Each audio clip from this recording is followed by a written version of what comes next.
அனைவருக்கும் வணக்கம். பிஜிடிஆர்பி நெருங்குவதால் பிஜிடிஆர்பியில் நீங்கள் எல்லாம் அதுக்கு ஆயத்தமாகணும். மிக முக்கிய வினாக்களை எல்லாம் தான் இப்போ நான் உங்களுக்கு போட்டுட்ருக்கேன். இனி வரும் காலங்களிலும் முக்கிய வினாக்களை நான் போட்டுக்கிட்டே இருப்பேன். நீங்கள் இந்த வீடியோ மறக்காமல் பாருங்கள், சப்ஸ்கிரைப் பண்ணுங்கள், ஷேர் பண்ணுங்கள், உங்களுடைய நண்பர்களுக்கும் ஷேர் பண்ணுங்கள். வினாக்கள் உங்களுக்கு எல்லாமே மிக முக்கிய வினாக்களை தான் போடுறேன். முதல் கேள்வி பாருங்கள். வனசாட்சி என்னும் நாடகத்தை இயற்றியது சுப்பிரமணிய பாரதியார். வரதட்சணை கொடுமை அப்படின்ற நூலிலிருந்து இந்த வரதட்சணை கொடுமை அப்படின்ற இதில் வந்திருக்கும். வரதட்சணை கொடுமை பற்றி இதில் சொல்லியிருப்பார் சுப்பிரமணிய பாரதியார் வனசாட்சி அப்படின்ற நாடகத்தில். ரெண்டாவது கேள்வி. ஆங்கிலத்தை தமிழில் கலந்து பேசும் அநாகரிக போக்கை கண்டித்து நகைச்சுவை ததும்ப எழுதப்பட்ட முதல் நாடகம் சபாபதி. இது யார் எழுதினாங்க அப்படின்னா பம்மல் சம்பந்தனார் எழுதினார்.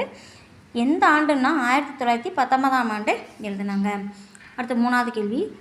ராஜராஜ சோழன் நாடகாசிரியர் அரு ராமநாதன். ஏற்கனவே ஒரு வீடியோவில் ராஜராஜ சோழன் நாடகாசிரியர் ஔவை சண்முகம் நான் போட்டிருப்பேன். அது தவறான பதில். இதுதான் சரியான பதில். ஏதாவது தவறாக போட்டிருந்தா நீங்கள் கமெண்ட்டில் சொல்லுங்கள். அதை நான் ரெட்டிஃபை பண்ணி நான் உங்களுக்கு சரியான ஆன்சரை நான் போட்டுறேன். நாலாவது கேள்வி. மறுமணத்தை ஆதரித்து தேவநாத ஐயங்கார் எழுதியது ராஜலட்சுமி அல்லது விதியும் மதியும். மறுமணத்தை ஆதரித்து தேவநாத ஐயங்கார் ஒரு இதில் எழுதினார். எந்த இதுனா ராஜலட்சுமி அல்லது விதியும் மதியும் அப்படின்ற தலைப்பில் எழுதியிருக்காங்க. அடுத்தது அஞ்சாவது கேள்வி. கற்பின் சிறப்பை வலியுறுத்துவது தாசிப்பெண் பம்மல் சம்பந்தம். அடுத்த ஆறாவது கேள்வி. காசி விசுவநாத முதலியாரின் சீர்திருத்த நாடகங்கள் பாருங்கள். தாசில்தார் நாடகம், டம்பாச்சாரி விலாசம், கூலிக்கு மாரடிக்கும் கூத்தாடிச்சி நடிப்பு. இதெல்லாம் காசி விசுவநாத முதலியாருடைய நாடகங்கள், சீர்திருத்த நாடகங்கள். அடுத்தது ஏழாவது கேள்வி.